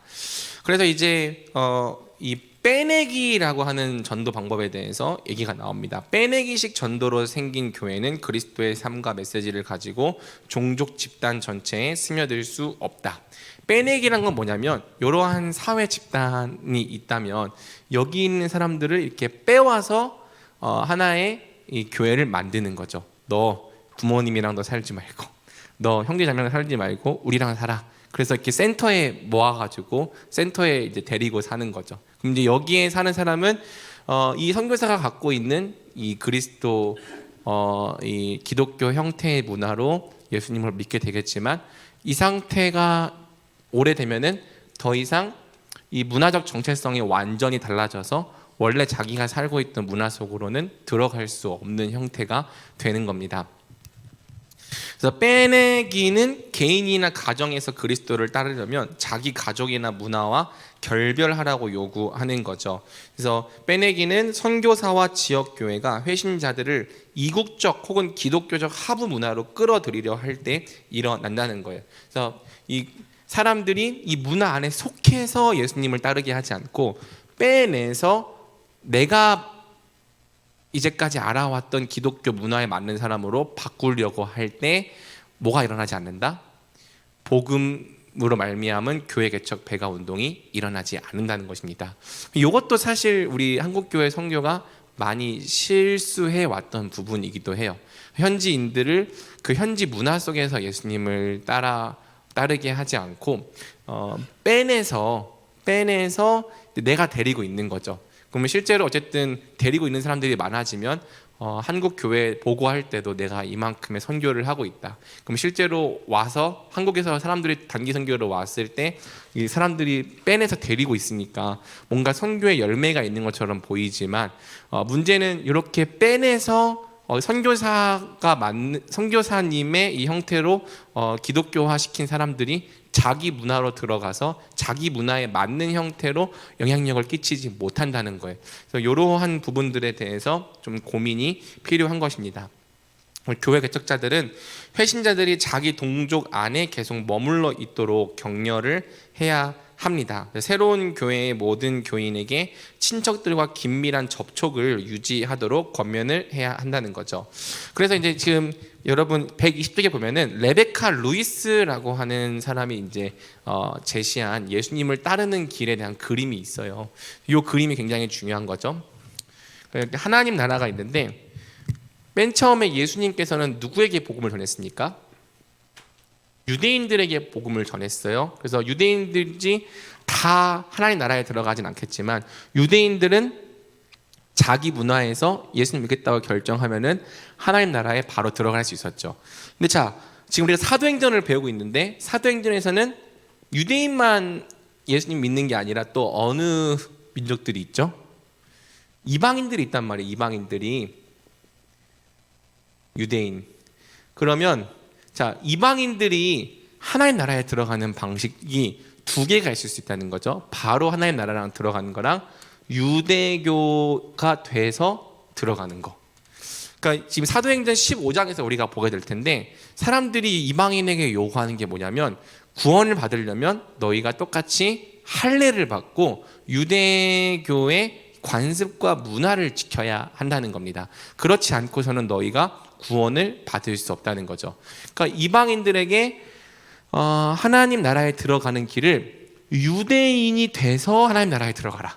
이렇게 제시를 하는 거예요. 그러니까 이 길이 이방인들에게는 너무 어려운 거죠. 특별히 이 할례를 야만적이고 잔혹하게 여기는 사람들은 예수님을 따르기 위해서 할례를 받아야 한다고 하는 장벽이 너무 높게 느껴지는 겁니다.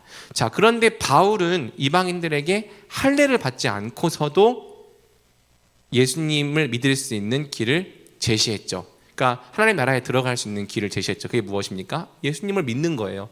그래서 너희가 예수님 믿으면 믿음으로 말미암아 의롭게 되고 믿음으로 말미암아 아브라함의 자손이 된다라고 얘기했던 겁니다. 그러니까 이렇게 들어가지 않고 이방인에서 그러니까 유대인이 되지 않고도 하나님 나라에 들어가는 길을 제시를 한 거죠. 그래서 이것이 하나의 이 자유롭게 되는 계기가 되어서 복음이 끊임없이 확장이 될 수 있었던 겁니다. 자, 근데 이게 지금 같은 케이스라는 거죠. 자, 하나님 나라에 들어가는 길이 있다면 여기에 이미 비기독교인이 있겠죠. 기독교 그림을 맞춰야 되니까 여기 기독교인을 그립시다. 기독교인. 그 다음에 여기에 비기독교인이 있겠죠. 여기는 기독교인 어떤 기독교인이냐면은 특정 문화에 이미 고착화되어 있는 기독교인인 거예요. 이 사람이 서구에서 왔다면 서구 기독교의 모습을 갖고 있겠고 한국에서 왔다면 한국 기독교의 모습을 갖고 있겠죠. 근데 이 믿지 않는 사람에게 하나님 나라에 들어가기 위해서 네가 이 기독교인의 문화처럼 돼서 이렇게 들어가야 된다라고 얘기하는 거랑 네 문화 속에서 하나님 나라로 들어갈 수 있다. 이렇게 말하는 두 가지 길이 있을 수 있다는 겁니다. 그러니까 빼내기라고 하는 건 어떤 거냐면 너에게 우리처럼 되라는 거죠. 우리처럼 돼야지만 이 하나님 나라에 들어갈 수 있다고 얘기를 하는 거예요. 근데 이것이 선교학적으로 옳지 않다. 바로 이 사람들이 하나님 나라로 직접 들어갈 수 있는 복음의 길을 제시해 줘야 된다. 그래서 많은 미전도 종족 가운데에서 여전히 복음이 확장이 되지 못하는 이유는 복음이 그들에게 들려지지 않았기 때문이 아니라 자기 문화 속에서 이 하나님 나라에 들어갈 수 있는 길을 발견하지 못했기 때문일 수도 있다라는 이야기를 하는 거죠. 제가 이따가 마지막 적용하는 부분에서 이제 이야기를 할 텐데, 요거를 대한민국에서도 좀 고민해 볼 수 있겠죠. 고착화되어 있다라고 한 것은 지금 대한민국 교회 문화가 하나의 고유 문화가 되어버리고 현대의 동시대의 문화와 좀 거리가 생겼다는 거거든요. 그러니까 이 대한민국의 복음이 질주했던 이유는 이 교회 문화와 그 비교회 문화가 그렇게 차이가 크지 않았기 때문이었어요. 근데 지금 전통 문화 같은 경우, 전통 교회 같은 경우에는 굉장히 이 일반 사람들이 보기에는 이해할 수 없는 고유의 고착화된 문화가 되어 버렸죠. 그러면 이 한 비기독교인들에게 네가 예수님 믿으려면은 이 한국 교회의 문화를 받아들여서 예수님을 믿어야 될 것인가? 예를 들어서 뭐 절기에 뭘 하고 뭐 하고 담배 피면 안 되고 술 마시면 안 되고 뭐 한국 기독교인이라고 하는 사람이 가져야 되는 어떤 그런 문화적인 모습을 네가 받아들여야지만 예수님 믿을 수 있다고 말할 것인가? 아니면 현재 네가 네 모습 속에서 너의 문화 속에서 예수님을 따를 수 있다라고 말할 것인가? 이것도 똑같은 문제라는 걸 우리가 알 수 있는 겁니다. 그래서 여기 보면은 무슬림 방식으로 예수님을 따를 수 있는가? 이 샤 알리라고 하는 무슬림 회심자가 무슬림을 전도할 때 이렇게 직접 무슬림에서 하나님 나라로 들어갈 수 있는 길을 제시해야 된다라는 이야기를 합니다. 두 가지 문제점이 있대요. 첫 번째로는 기독교가 외국 종교로 인식된다. 그래서 외국 종교로 인식될 뿐 아니라 자기들 무슬림을 잔혹하게 탄압하고 또 죽였던, 박해했던 종교로 이해가 되는 거죠. 적절한 상황화가 필요하다. 그 다음에 그리스도인들이 하고 있는 구호 활동은 자기들을 기독교로 끌어들이려고 하는 이 교묘한 속임수다라고 생각하는 이러한 인식이 있다는 겁니다. 이 사람들에게 무슬림 옷을 입은 기독교 신앙이 필요하다는 건데요. 상황화된 방식으로 메시지를 제시하라. 그래서 이 알리는요, 예수님을 전할 때 명백하게 이슬람적이라고 생각되는 표현들과 꾸란의 용어들을 사용했습니다. 이슬람교의 뿌리가 사실 올라가면은 약간 이 구약의 유대교와 거의 같습니다. 그러니까 원래 이 꾸란이라고 하는 책도 다른 종교를 만들려고 의도했던 게 아니라 이 성경을 좀 더 잘 설명하기 위해서 의도되었다라고 해요. 근데 이제는 완전히 갈라졌지만, 그래서 재밌는 게 뭐냐면 꾸란에 있는 모든 부분들이 다 성경적이라고 할 수는 없지만 꾸란에 있는 내용들을 통해서 이거를 잘 설명하고 이걸 통해서 예수님을 소개하고 영접하게 하는 것이 실제로 가능하다고 무슬림 선교사님이 이제 강의 때 얘기를 해주시더라고요. 자기도 같이 무슬림들이랑 꾸란을 읽으면서 이 꾸란을 통해 예수님을 소개를 한다는 거예요. 꾸란에 예수님이 실제 나오기도 하고요. 그래서 하나님을 알라라고 부른다. 그래서 아까 얘기했던 것처럼 무슬림에게는 이 절대적인 신을 부르는 용어가 알라라고 하는 건데, 알라는 우상이니까 신의 이름을 바꾸는 것이 아니라 절대적인 신의 개념을 그대로 받아들여서 하지만 올바른 이 신의 개념으로 바꿔주는 것. 그러니까 우리나라가 하나님이라고 하는 신의 이름을 받아들인 것처럼 이 알라라고 하는 이름을 그대로 사용하고요.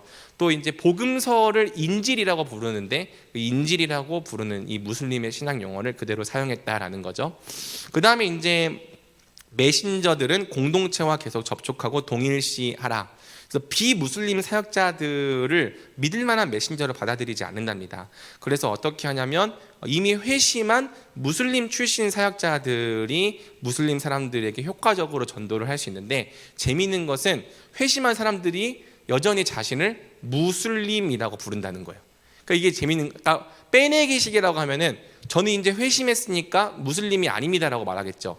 근데 이 무슬림 신자들이 예수님을 믿음에도 불구하고 무슬림이라고 자기들을 칭한다는 거죠. 왜? 왜냐하면 무슬림이라고 하는 게 어떤 이름이냐면 신께 순종하는 자들이라는 뜻이라는 거예요.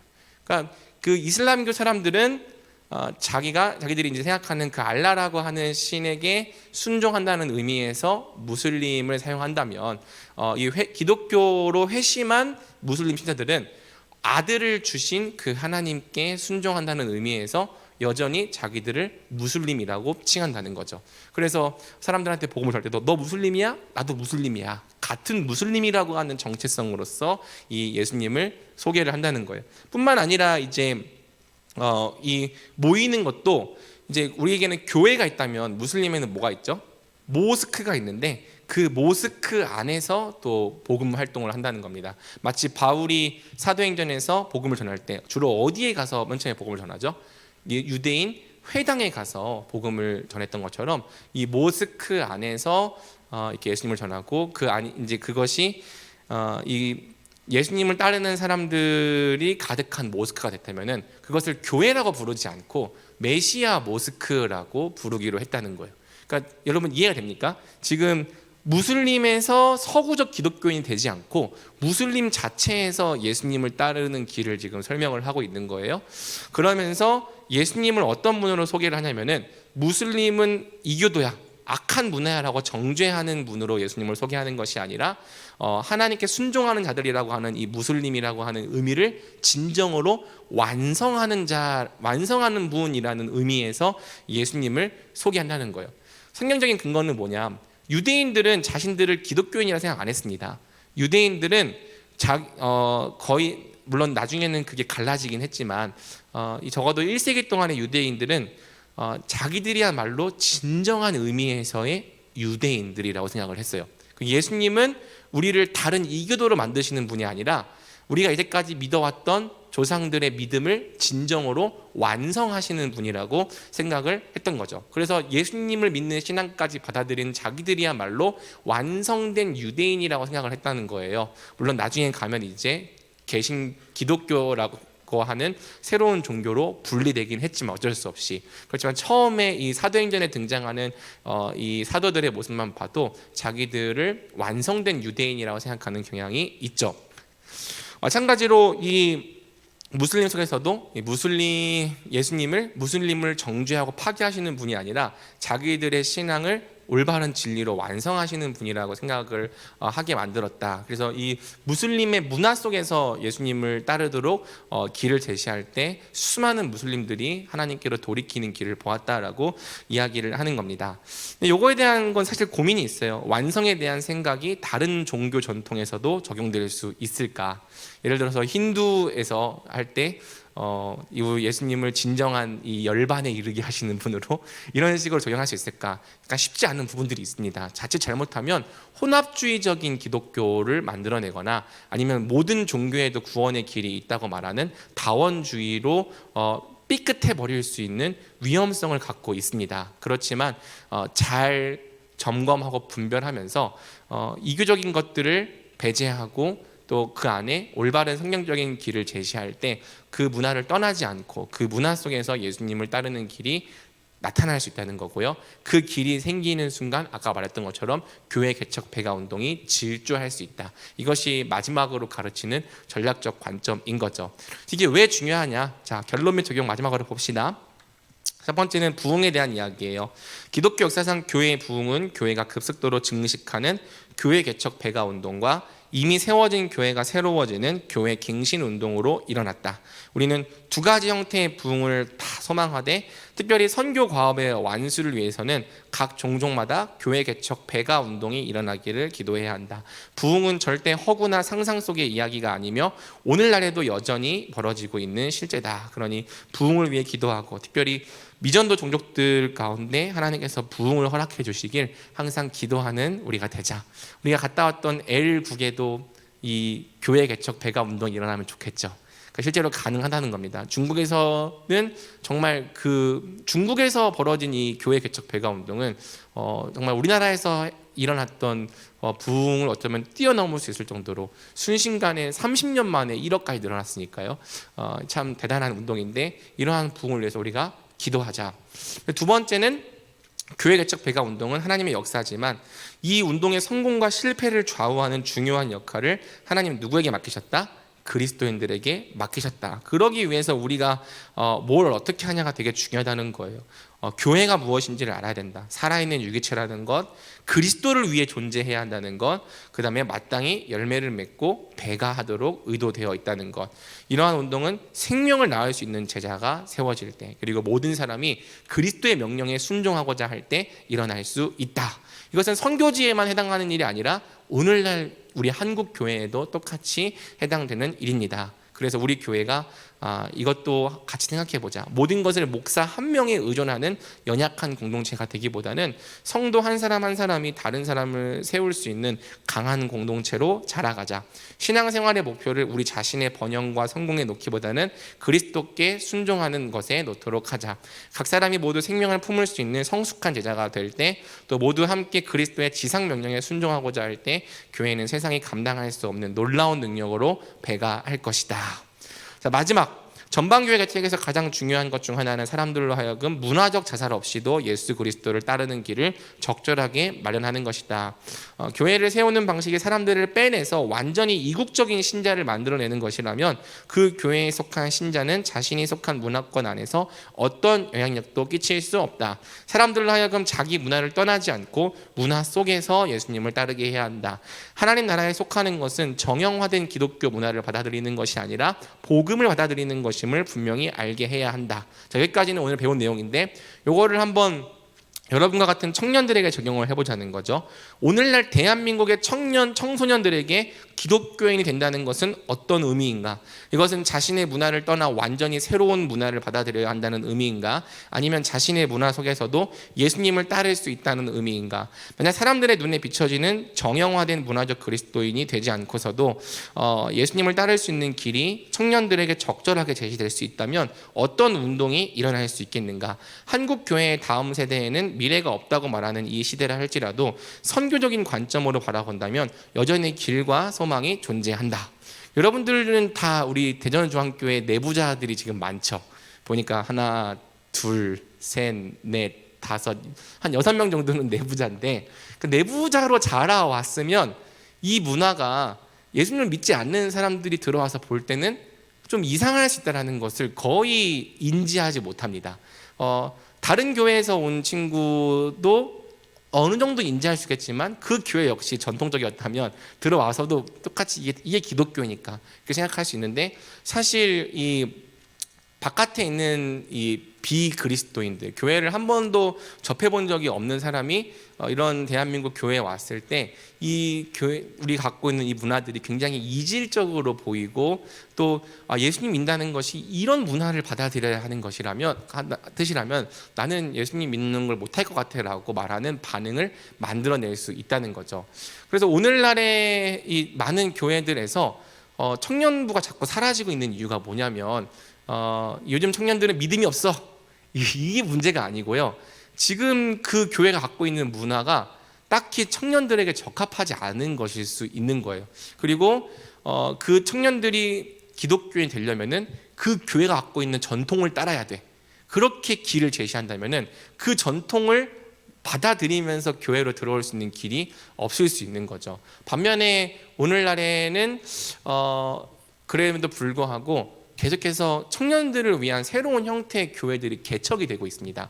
개척된 교회들을 보면은 기존의 문화를 답습하는 것이 아니라 청년들의 문화에 맞는 형태로 상황화되어서 교회가 존재할 때 여전히 그 교회가 이 시대의 청년들을 품을 수 있고, 또 예를 들어서 이제 청소년 같은 경우에는 이 위러브라고 하는 찬양팀 참 좋은 예시라고 생각을 해요. 그러니까 누군가는 되게 비성경적이다라고 미워하지만 막 유튜브에다가 막 해가지고 위러브가 부르는 건 찬양이 아니다 막 여러 가지 비판을 막 해서 올리더라고요. 근데 하나님께서 위러브라고 하는 찬양팀을 사용하신 데에는 그들이 제시한 어떤 그런 문화적인 형태가 청소년들에게 맞았다는 거겠죠. 그러니까 지금 우리 청소년들 보면은 딱 부서에 와서 앉아 있으면 동태 눈깔로 벌리 예배 끝나라 이러고 앉아 있는데 막 위로부에 와는 애들이 막 하나님을 예배하고 순종하는 일들을 보여준다면은 그들의 문화 속에서 예수님을 따를 수 있는 길을 위로부가 잘 제시했다고 생각해 볼 수 있는 겁니다. 그러니까 다음 세대에 미래가 없다라고 생각할 게 아니라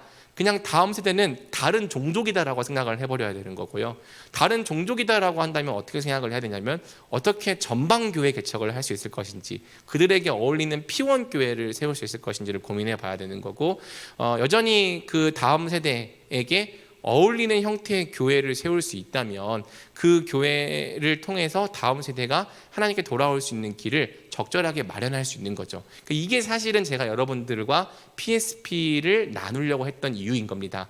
다 선교하자 그런 목적으로 가르친 게 아니고요.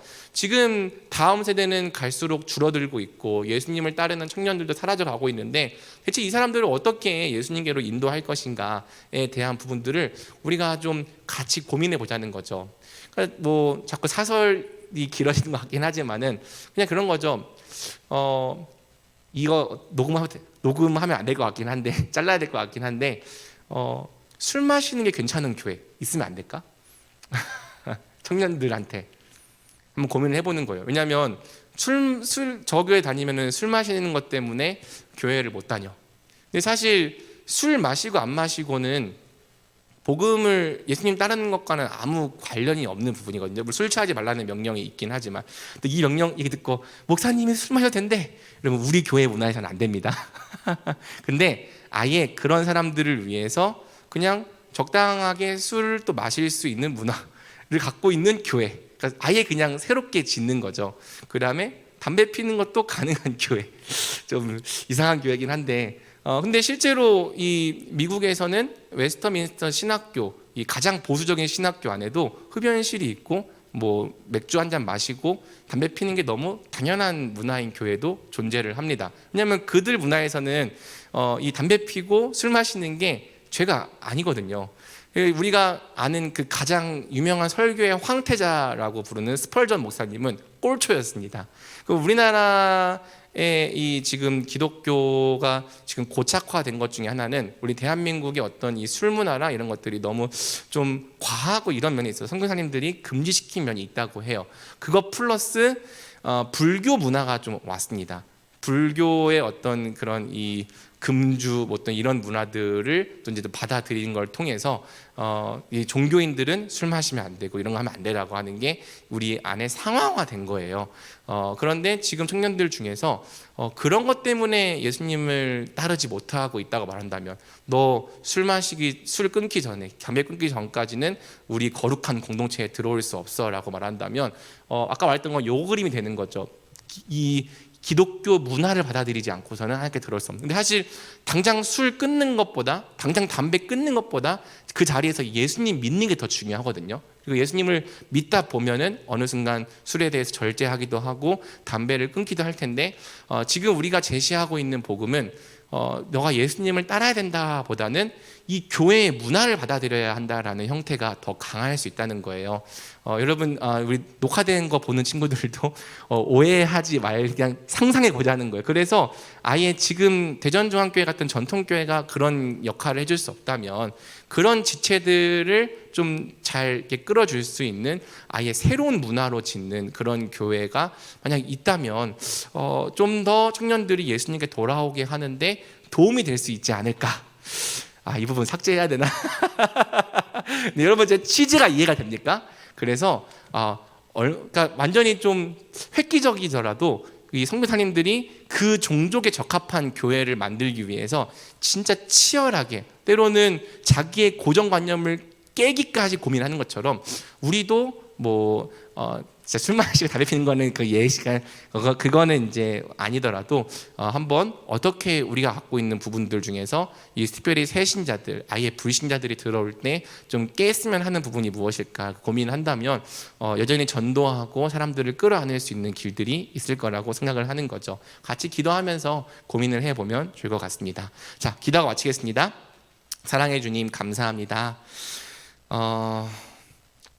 하나님께서는 오늘날에도 여전히 이 세상 곳곳에서 이 교회를 세우시고 또 사람들을 주님께 돌아오게 하시는 놀라운 부흥을 이루어가고 계십니다. 우리의 교회가 고착화되었기 때문에, 우리의 교회가 멈춰있기 때문에 세계 모든 교회가 멈춰있을 거라고 생각하는 그러한 착각 속에 우리가 빠져있지 않게 하여 주옵시고, 여전히 하나님은 세계 열방의 하나님이시며 세계 곳곳에서 놀라운 역사를 이루고 계심을 우리가 믿게 하여 주시옵소서. 세상 곳곳에서 부흥이 일어나기를 위해 기도할 수 있게 하여 주시고, 또 우리 대전중앙교회 청년부 안에도 교회가 새로워지는 형태의 부흥이 있을 수 있도록 주여 은혜를 베풀어 주시옵소서. 우리 교회가 생명을 갖기 위해서 살아있는 유기체가 되게 하여 주옵시고, 그리스도께 마땅히 순종하기에 힘쓰는 공동체가 되게 하여 주시옵소서. 목사 한 사람을 의존하는 공동체가 아니라 모두가 생명을 낳기에 애쓰고 힘쓰는 것을 통해 사람이 사람을 세우고 제자가 제자를 낳는 공동체가 될 수 있게 하여 주시옵소서. 그리고 특별히 다음 세대 선교가 어려워지는 때가 다가오고 있습니다. 너무나도 어려운 때가 있는데, 단순히 지금 우리가 갖고 있는 문화에 고착화되어 있는 것으로 머물지 아니하고 어떻게 다음 세대에게 어울리는 교회를 만들 수 있을지 또 고민하는 것을 통하여 다가오는 세대도 주님 안에서 품을 수 있도록 주님께서 은혜 베풀어 주시옵소서. 이 모든 은혜에 감사를 드리오며 우리 주 예수 그리스도의 이름으로 기도드립니다. 아멘. 자, 여러분 고생 많으셨습니다.